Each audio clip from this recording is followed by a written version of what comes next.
달에 1억 넣은 사람보다 1년 동안 10만 원씩 120만 원 넣은 사람이 이기는 거죠. 그래서 공공분양은 사실상 누가 꾸준히 넣었냐의 싸움이었습니다. 근데 이게 25만 원으로 올라가면 어떻게 되나요? 대방 A1의 커트라인은 6만 원이 돼 있었을 거란 이야기입니다. 국토부가 어제 대통령 민생토론회를 바탕으로 규제 개선 종합 세트를 내놓았습니다. 여러 가지 내용이 있었죠. 근데 이것 중에 이걸 개선이라고 볼 수 있나 싶은 내용이 있어서 여러분들과 함께 이야기해 보려고 가져왔습니다. 바로 청약통장 납입인정액 한도 상향입니다. 현재 공공분양 당첨을 위해서 중요한 청약통장 월 납입 인정액이 10만 원이죠.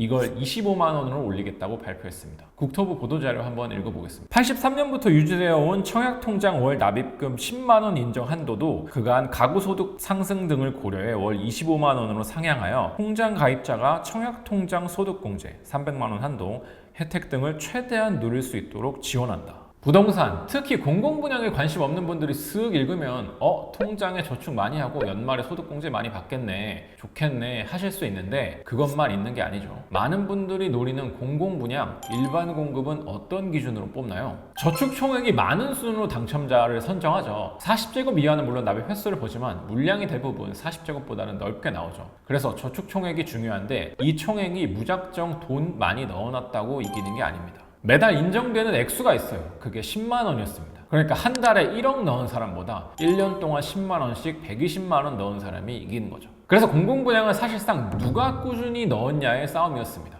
커트라인이 어땠나요? 올해 1월에 모집한 동작구 대방 A1 많은 분들이 넣었죠. 84제곱 커트라인이 2,580만 원이었습니다. 매월 10만 원씩 21년 6개월을 넣은 분께 돌아갔습니다. 서울의 경우 다소 극단적으로 높긴 하지만 이외의 지역에서도 비교적 저렴한 공공분양을 원하시는 분들은 꾸준히 10만 원씩 넣고 계시죠. 이 제도가 이렇게 유지되어 온 이유, 돈 많은 것보다 꾸준히 노력해온 사람에게 저렴한 공공분양이 돌아가게 하겠다는 거죠. 그래서 83년부터 41년간 유지되어 온 거고요. 근데 이게 25만 원으로 올라가면 어떻게 되나요? 10만 원씩 넣는 싸움이 25만 원씩 넣는 싸움이 되는 겁니다. 10만 원이 납입 인정액이라고 쓰지만 사실상 납입 필수액으로 저희는 읽고 있죠. 대방 A1의 커트라인은 6,450만 원이 돼 있었을 거란 이야기입니다. 공공분양은 누구를 위한 건가요? 비교적 소득이 적은 분들이 저렴하게 내 집 마련하게 해줄 통로인 거죠. 그러니까 소득과 자산 기준이 있는 거고요. 누군가에겐 월 25만 원이 큰 돈이 아닐 수 있지만 소득이 적으면 적을수록 당연히 부담스러운 금액입니다.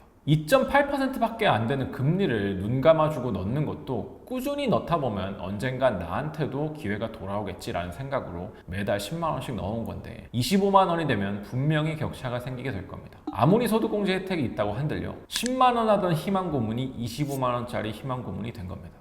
납입 인정액이 높아지면 변별력이 생길 거란 기대에 반길 분들도 계실 겁니다. 당연한 생각이고 맞습니다. 누구에게나 내 집 마련은 절박한 일이니까. 그런데 정부가 이걸 개선이라고 표현하는 게 맞는지 의문입니다. 통장 가입자가 청약통장 소득공제 혜택 등을 누린다고 표현했는데 소득공제 혜택 이외에 또 뭐가 있는지도 잘 모르겠고요. 이런 분석도 있습니다. 국토부가 운영하는 주택도시기금이 부족해져 이를 메우기 위한 거다. 청약통장 가입자는 줄어드는데 신생아 특례대출, 미분양 해소를 위한 공공지원 민간임대리 지출자 등 추가로 쓸 곳은 많아졌기 때문이죠. 납입액을 늘려서 기금 조성액을 늘리지 않는 한 사업들을 하기가 힘들기 때문입니다. 임대주택, 버팀목, 디딤돌 대출 등 꼭 필요한 사업들도 있기 때문에 기금 조성액이 잘 유지되는 건 필요합니다. 이런 지적에 대해서 국토부는 납입액 한도 상향으로 기금이 늘어나는 건 맞지만 전체 운용 기금 금액에 비하면 비중이 적어 이 부분을 의도하고 정책을 반영했다기보단 소득공제와 가계소득 증가를 반영한 측면이 더 크다고 설명했습니다. 최근 5년간 전체 기금 조성액 중에 청약저축이 차지하는 비중은 평균 약 19% 정도였습니다. 최근 통장 해지가 되면서 지난해의 경우 95조 4,377억 원 중 14조 9,607억, 약 16%였습니다. 어쨌든 제도는 이렇게 바뀐다고 발표는 했으니 준비를 해야겠습니다. 오늘 영상 마무리하기 전에 이미 대부분 아시겠지만 주변에 놓치고 계신 분들도 계셔서 하나 말씀드리면 청약통장 납입 소득공제 자동으로 되는 건 아닙니다. 소득 7천만 원 이하 무주택 세대주에 해당하는 분들 무주택 확인서라는 걸 제출해야 합니다. 청약통장 가입하신 은행을 통해서 요즘은 온라인으로 가능하니까 잊지 마시고요. 한번 하면 다음 해부터는 제출할 필요 없으니까 꼭 해놓으시길 바랍니다. 그러면 저는 오늘 영상 이만 마치도록 하겠습니다. 감사합니다.